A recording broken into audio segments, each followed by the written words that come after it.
मित्रों, जय श्री कृष्णा। आज हम आत्मा की अमर यात्रा भाग 7 मृत्यु के बाद आत्मा का पहला अनुभव के बारे में जानेंगे।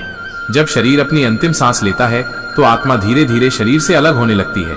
कई लोग बताते हैं कि उन्हें लगता है जैसे शरीर पर से कोई बोझ उतर गया हो और वे ऊपर से अपने शरीर को देख पा रहे हों। आसपास के लोग रो रहे होते हैं पर आत्मा उनसे अलग हो चुकी होती है। इस क्षण आत्मा पहली बार महसूस करती है कि वो शरीर नहीं बल्कि शुद्ध चेतना है। प्रकाश का द्वार, टनल ऑफ लाइट। शरीर से अलग होते ही आत्मा एक दिव्य अनुभव से गुजरती है। उसे एक चमकदार प्रकाश दिखाई देता है, जैसे एक लंबी सुरंग टनल हो जिसके अंत में अपार रोशनी फैली हो। यह प्रकाश किसी सामान्य रोशनी जैसा नहीं होता बल्कि प्रेम, करुणा और शांति से भरा होता है। आत्मा उस रोशनी की ओर खींचने लगती है। कई आत्माएं कहती हैं कि यह प्रकाश ऐसा लगता है जैसे उनका घर हो जहां से वे आई हैं और वहीं उन्हें लौटना है। आत्मा मार्गदर्शक, स्पिरिट गाइड्स। जैसे ही आत्मा प्रकाश की ओर बढ़ती है उसे कुछ आध्यात्मिक मार्गदर्शक मिलते हैं। ये वही उच्च आत्माएं होती हैं जो हमारी यात्रा पर नजर रखती हैं। वे प्रेम से हमें आश्वस्त करती हैं और कहती हैं, डरो मत, तुम सही मार्ग पर हो। इस समय आत्मा को अपार शांति और अपनापन मिलता है। आत्मा परिवार से मिलन।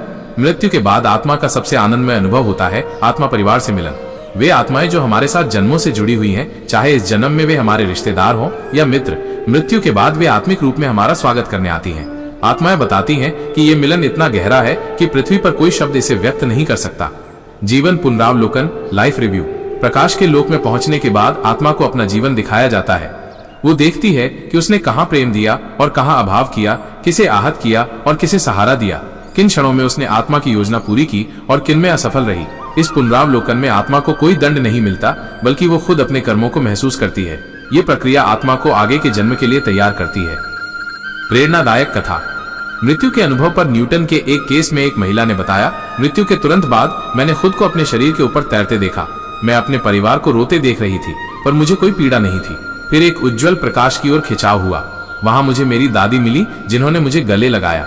उस क्षण मुझे समझ आया कि मृत्यु अंत नहीं है बल्कि एक घर वापसी है। निष्कर्ष, इस भाग से हमने जाना कि मृत्यु के बाद आत्मा शरीर से अलग होकर हल्की हो जाती है। आत्मा प्रकाश की ओर बढ़ती है जो शांति और प्रेम से भरा है। आत्मा मार्गदर्शक उसे सहारा देते हैं और वो अपने आत्मा परिवार से मिलती है। जीवन पुनरावलोकन में आत्मा खुद अपने कर्मों का अनुभव करती है। इसलिए मृत्यु कोई डरावना अंत नहीं है बल्कि आत्मा के असली घर की ओर लौटने की यात्रा है। दोस्तों, भाग 8 में हम जानेंगे कि आत्मा उच्च लोकों में कैसे रहती है, वो वहां किस प्रकार सीखती और तैयारी करती है और अगला जन्म चुनने की प्रक्रिया कैसी होती है।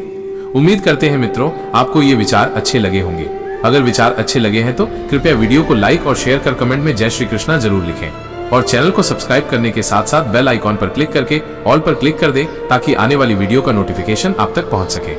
इसी के साथ सभी को जय श्री कृष्णा जी।